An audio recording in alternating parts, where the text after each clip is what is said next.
and they are Taoism and Confucianism. And they play a curious game with each other. Confucius said the goody-goodies are the thieves of virtue, meaning that to try to be wholly righteous is to go beyond humanity, to try to be something that isn't human.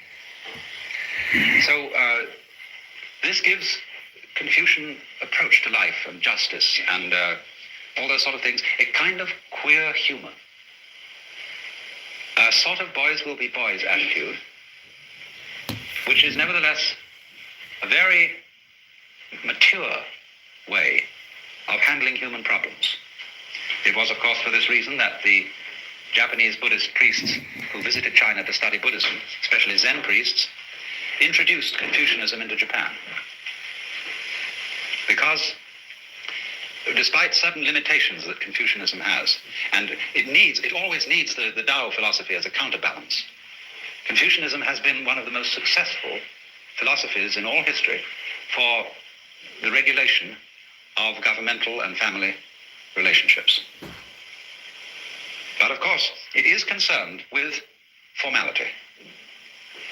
Confucianism prescribes all kinds of formal relationships, linguistic, ceremonial, musical, in etiquette, in all the spheres of morals. And for this reason has always been twitted by the Taoists for being unnatural. You need these two components, you see, and they play against each other beautifully in Chinese society. Roughly speaking, you see, the Confucian way of life is for people involved in the world. The Taoist way of life is for people who get disentangled. Now, as we know in our own modern times, there are various ways of getting disentangled from the regular lifestyle, say, of the United States.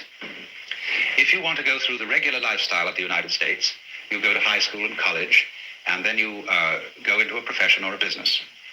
And you own a standard house, and you raise a family, and you have a car or two cars, and do all that jazz. But a lot of people don't want to live that way. And there are lots of other ways of living besides that. So you could say that those of us who go along with the pattern correspond to the Confucians, and those who are bohemians or bums or beatniks or whatever, who don't correspond with the pattern, they are more like the Taoists. Because the Taoist is really, actually in Chinese history, Taoism is a way of life for older people. Lao Tzu, the name given to the founder of Taoism, means the old boy. And the legend is that when he was born, he was already had a white beard.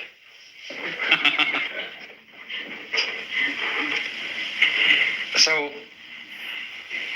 it's sort of like this, that when you have contributed to society, when you've contributed children and brought them up, and you have assumed a certain role in social life, you then say, now it's time for me to find out what it's all about. Who am I ultimately behind my outward personality? What is the secret source of things? And the latter half of life is the preeminently excellent time to find this out. It's something to do when you have finished with the family business.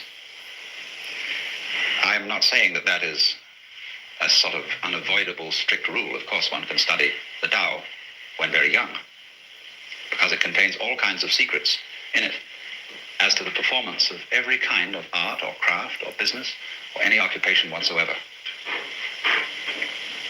But it does, in China, in a way, it plays that role of a kind of safety valve for the more restricted way of life that Confucianism prescribes. And there is a sort of type in China who's known as the old rogue. He's a sort of intellectual bum, often found among scholars, who is admired very much, and who a type of character which had an enormous influence on the development of the ideals of Zen Buddhist life. He is one, you see, who goes with nature rather than against nature. Well, now, first of all, I'm going to talk about ideas which come strictly out of Lao Tzu's book, the Tao Te Ching. And, of course, the basic thing in the whole philosophy is the conception of Tao. Now!